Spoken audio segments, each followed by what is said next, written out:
Good morning friend. આજે આપણે દાખલા નંબર 10 તરફ આગળ વધીએ. વિવિધ અને વિશાલ 2:3 ના પ્રમાણમાં નપુંસક રીતના ભાગીદારો છે. મૂડી આપી છે. મૂડી સીધી બાકા શ્રેયામાં મૂડી ખાતાની અંદર જમા બાજુ લખી દેજો. આ મૂડી લખાઈ જશે. સાથે સાથે રોકડ બેંક જે 8400 છે એ પહેલા નિયમ પ્રમાણે લખી જ દેવાની. કોઈ પણ દાખલો હોય અહીંયા બાકી આગળ લાવ્યા 48,000 60,000 અને સામે રોકડ બે પહેલા નિયમ પ્રમાણે બાકી આગળ લાવ્યા 8,000. નિયમ નંબર 1 1 માર્ક્સ પકડો. 8 માર્ક્સ દાખલામાં. નિયમ નંબર 2 અનામતોની વહેંચણી કરવાની. તો અહીંયા જુઓ આકસ્મિક અનામત, કામદાર વર્તન અનામત, રોકાણ અનામત છે. સામે કોઈ પાઘડી અથવા કોઈ અનામત છે ના. અમે તો 3 અનામતો આપી છે કે મૂડીના નીચે છે તો મૂડીના નીચે જ મૂડી ખાતાની અંદર વેચાશે. પણ મેં તમને કહ્યું હતું કે બ્રેક મારવાની. ક્યાં બ્રેક મારવાની? કે રોકાણ અનામત અને કામદાર અનામત નો કે હવાલો છે પહેલા નજર કરી લો. તો જો મિત્રો 7 નંબરનો હવાલો કે રોકાણોની બજાર કિંમત 9,000 થી ચોપડે લાવી. હવે અહીંયા રોકાણો કેટલા નાખેલા છે? 18,000. 18,000 ની વસ્તુ 9,000 માં થઈ જાય તો આપણે 9,050% નુકસાન થયું. તો એ નુકસાન આપણી જોડે રોકાણ અનામત આપ્યું છે એની સામે ભરપાઈ કરવું પડશે. આપણી જોડે અનામત 7300 જ છે. નુકસાન થયું કેટલાનું? 9,000. તો મિત્રો અહીંયા અનામત ઓછું પડે. નુકસાન 9,000 માંથી 7300 કાઢી નાખો તેમ છતાં પણ 1,800 નુકસાન ગયું ને. તો અનામત રોકાણ અનામત વેચાશે નહીં.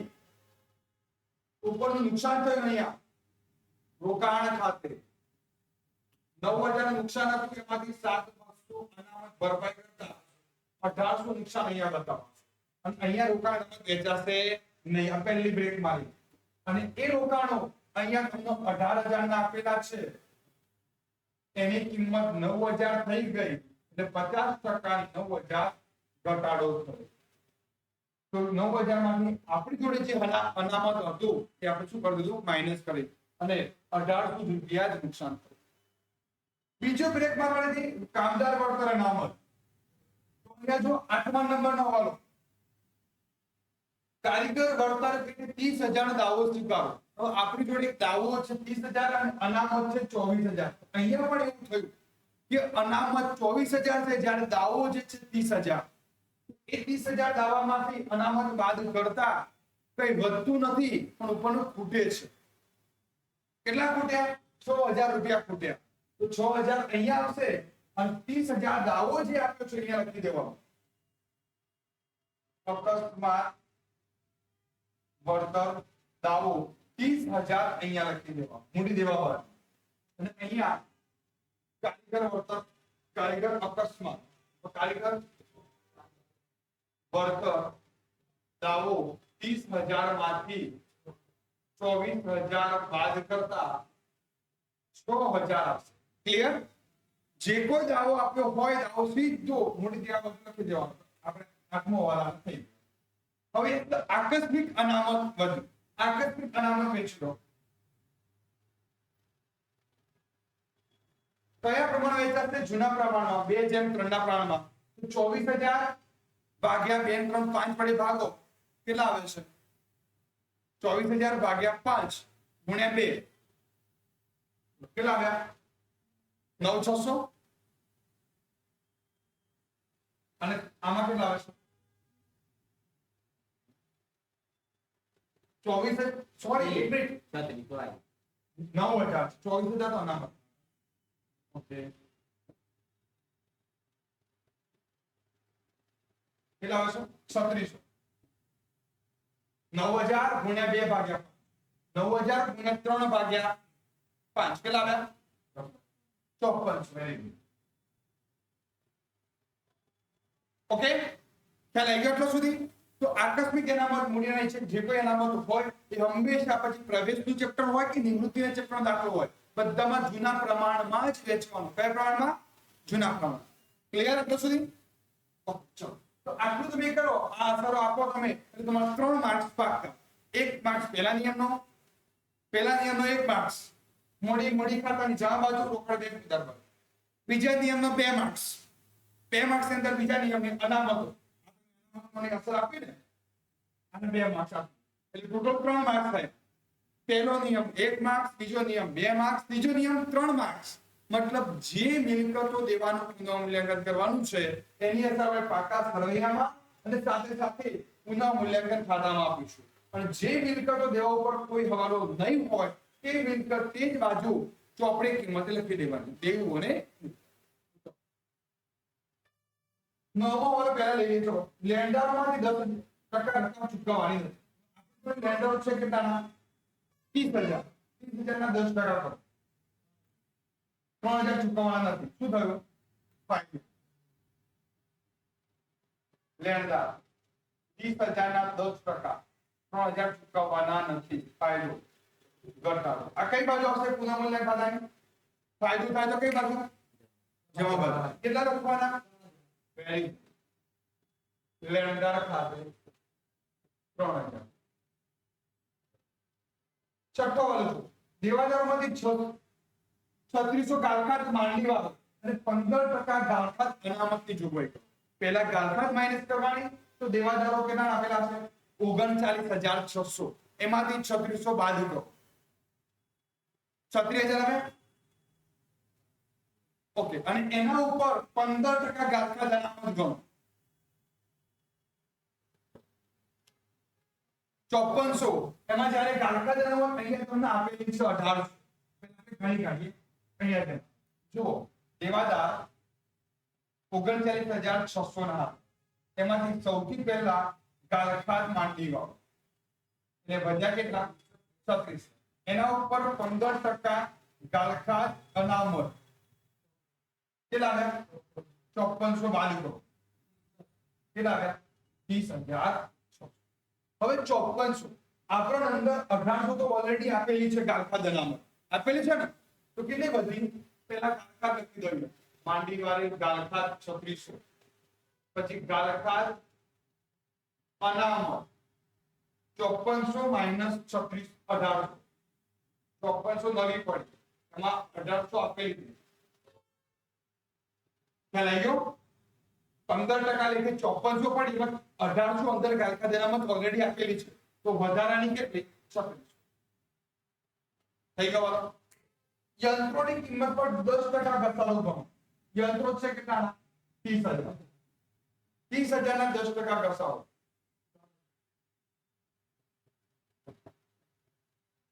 કેટલા ઘટાડો કઈ બાજુ આવશે અહીંયા નુકસાન ઘટાડો થાય મિલકત માં નુકસાન થાય ઉધાર બાજુ 3,000 યંત્રો ખાતે થઈ ગયા. હવે કોઈ બાકી છે મિલકતો પર? આ પાઘડીનો છે બનતી મૂડી તરીકે. હવે જે મિલકતો દેવા ઉપર અસર નથી એવી કોઈ આવતો વધુ થઈ જો એક મકાન અને સ્ટોક. મિત્રો જુઓ મકાન અને સ્ટોક ઉપર કોઈ હવાલો આવ્યો છે? કોઈ હવાલો આવ્યો છે ના. તેની ચોપડે કિંમત મકાન 66,000 સ્ટોક 18,000 ચોપડે કિંમત બદલી દેવાની. તો જુઓ મકાન કેટલા બતાવવાના 66,000 અને સ્ટોક કેટલો બતાવવાનો 18,000. ઓકે થઈ ગયું. તો આ ત્રીજો નિયમ આટલો મિત્રો તમે આટલી ગણતરી કરી દો ને એટલે તમારા 5 થી 6 માર્ક્સ ક્યાં ગયા નથી. હવે 5 માર્ક્સ તો પાક્કા.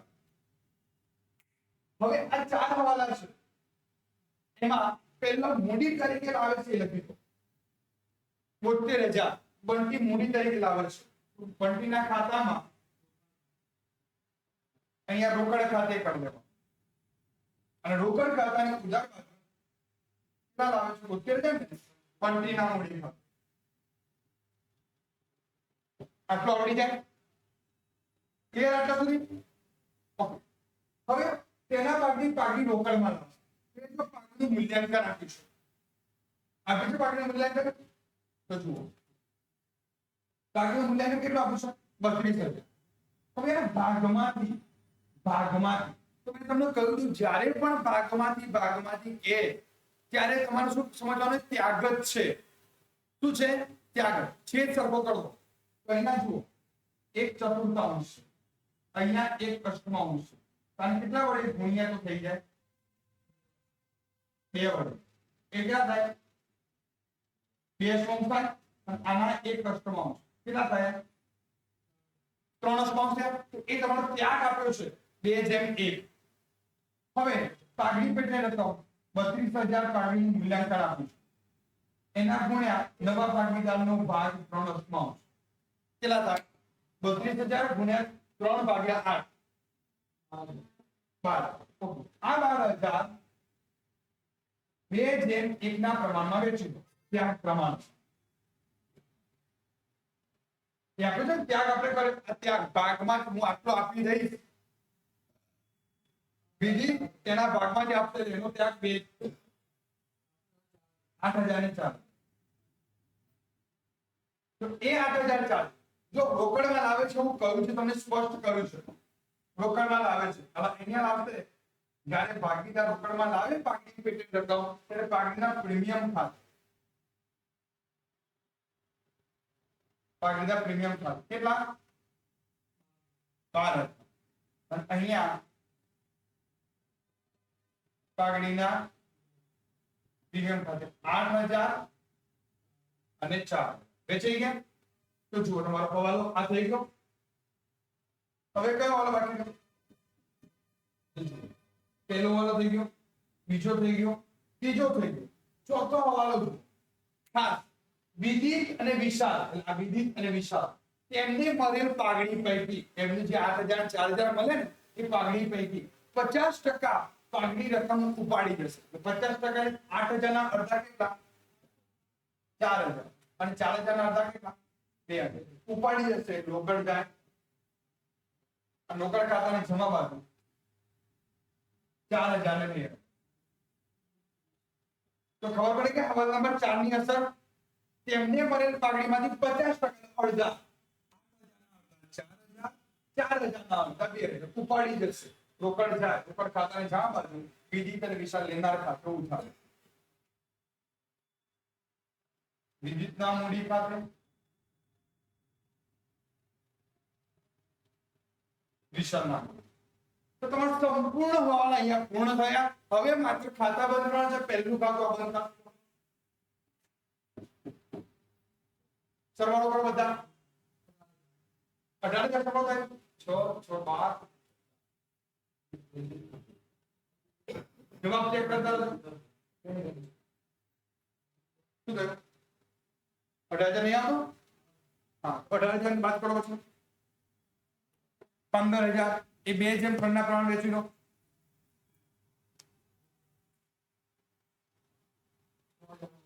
અહીંયા આવી ખોટ એનું પ્રમાણ 2:3 વિદિત વિશાલ 15,000 કેટલા આવ્યા 6,009 એ અહીંયા આવી ગયા 9,000 પુનઃ મૂલ્યાંકન ખાતેથી લાવો હવે આ ખાતું બંધ કરો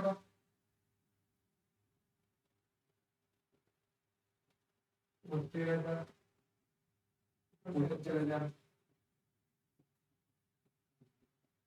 આનો સરવાળો કરે કોનો કરે વિદિત નો કેટલો થયો 59,600 એમાંથી 6 4 10,000 બાદ કરો જવાબ ચેક કરો પાઠ્ય પુસ્તકમાં બાકી આગળ લઈ ગયા 59,600 આવે છે દાખલા નંબર 10 ઓકે હવે વિચારનો કરો સરવાળો કેટલા આવે એમાંથી 11,000 બાદ કરો 58,000 આ ત્રણેય મૂડી ક્યાં જતી રહેશે નવા પાકા ફળિયામાં 49,600 58,400 49,600 58,400 વિદિત વિશાલ અને કોણ હતો નવ ભાગીદાર બંટી હા ટોટલ કરો 1,80,000 હવે રોકડ ખાતું ક્રમશઃ રોકડ ખાતું બંધ કરો. આ 12000 છે.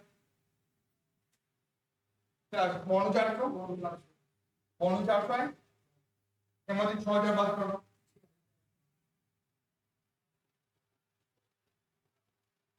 બાકી આગળ લઈ ગયા 4 રોકડ અહીંયા આવશે.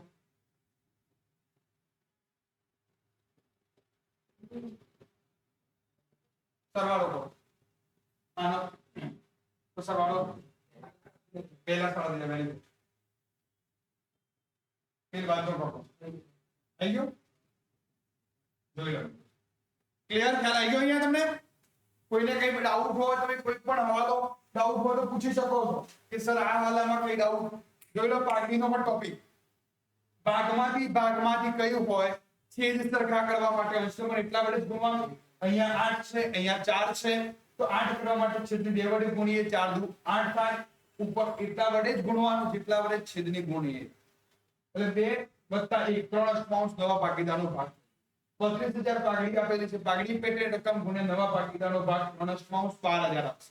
એક ત્યાગનું પ્રમાણ 2 જેમ 1 આપ્યું છે 3 વેચી દો 8000 ને 4 એમના ખાતે જમા કરી દો. એટલો પાઘડી પ્રીમિયમ લાવે છે રોકડમાં. જ્યારે નવો ના લાવતો હોય 12000 એના ખાતે ઉધારો કરીને નવા ભાગીદારના મૂડી ખાતે ઉધારો. જો ન લાવે તો પણ લાવે છે તો પાઘડીના પ્રીમિયમ ખાતે એ ત્યાગના પ્રમાણ જમા કરી દો.